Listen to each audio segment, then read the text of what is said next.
करंथियों के नाम पौलुस रसूल का पहला खत और उसका 15वां बाब जो 58 आयात पर मुश्तमिल है। अब ए भाइयों, मैं तुम्हें वही खुशखबरी जताए देता हूं जो पहले दे चुका हूं, जिसे तुमने कबूल भी कर लिया था और जिस पर कायम भी हो।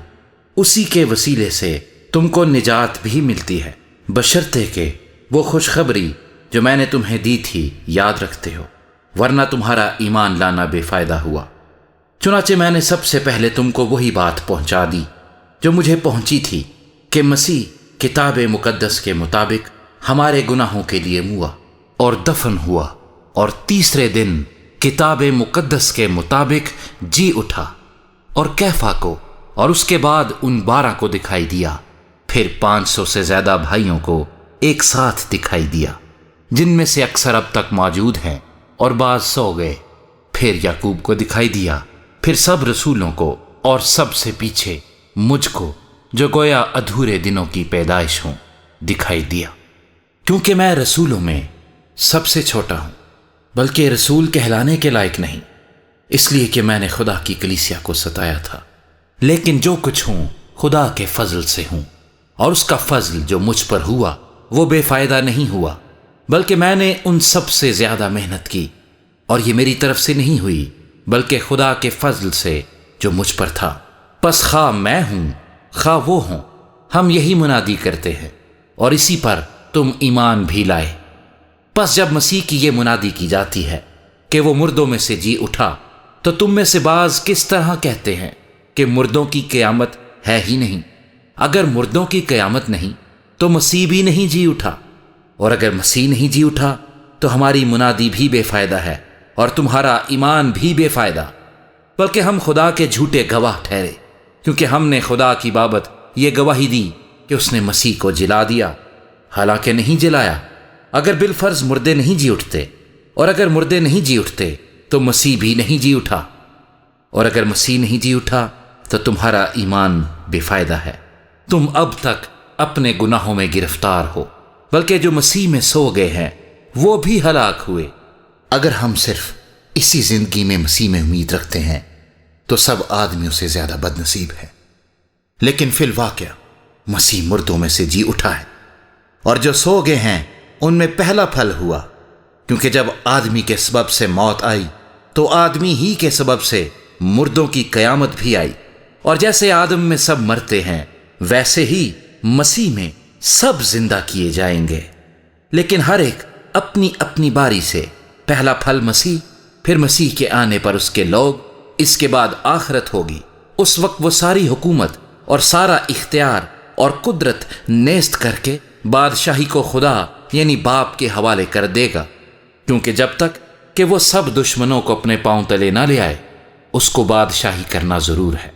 सबसे पिछला दुश्मन जो नेस्त किया जाएगा वो मौत है, क्योंकि खुदा ने सब कुछ उसके पांव तले कर दिया है।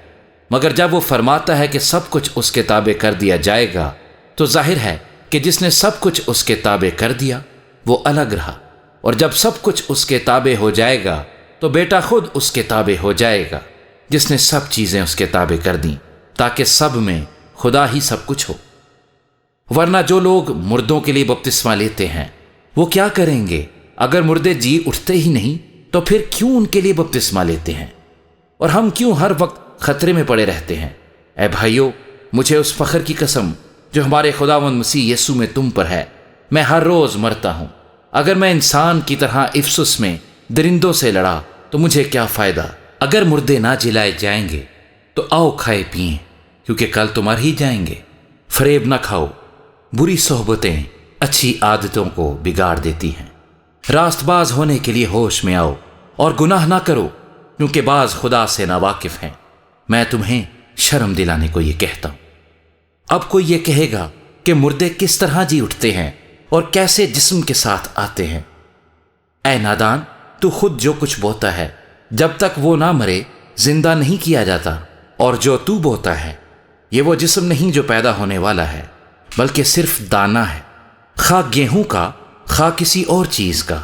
मगर खुदा ने जैसा इरादा कर लिया वैसा ही उसको जिस्म देता है, और हर एक बीज को उसका खास जिस्म।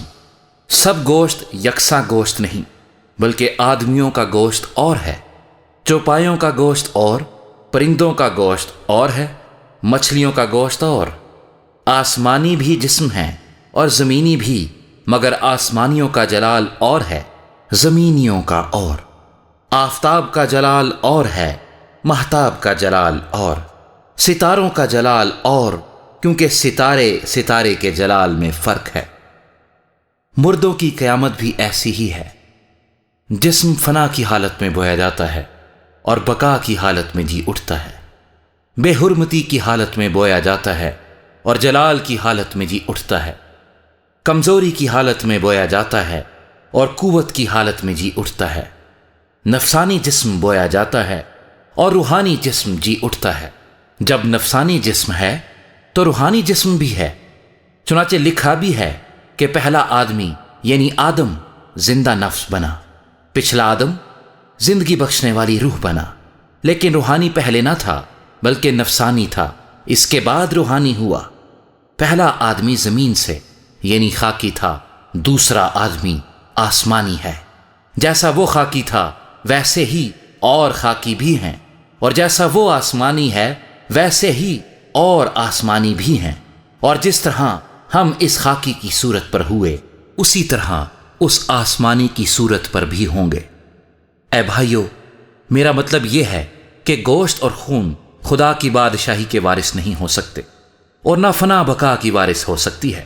دیکھو، میں تم سے بھید کی بات کہتا ہوں، ہم سب تو نہیں سوئیں گے مگر سب بدل جائیں گے، اور یہ ایک دم میں، ایک پل میں پچھلا نرسنگا پھونکتے ہی ہوگا، کیونکہ نرسنگا پھونکا جائے گا اور مردے غیر فانی حالت میں اٹھیں گے اور ہم بدل جائیں گے، کیونکہ ضرور ہے کہ یہ فانی جسم بقا کا جامہ پہنے اور یہ مرنے والا جسم حیات ابدی کا جامہ پہنے، اور جب یہ فانی جسم بقا کا جامہ پہن چکے گا اور یہ مرنے والا جسم حیات ابدی کا جامہ پہن چکے گا، تو وہ قول پورا ہوگا جو لکھا ہے کہ موت فتح کا لقمہ ہو گئی۔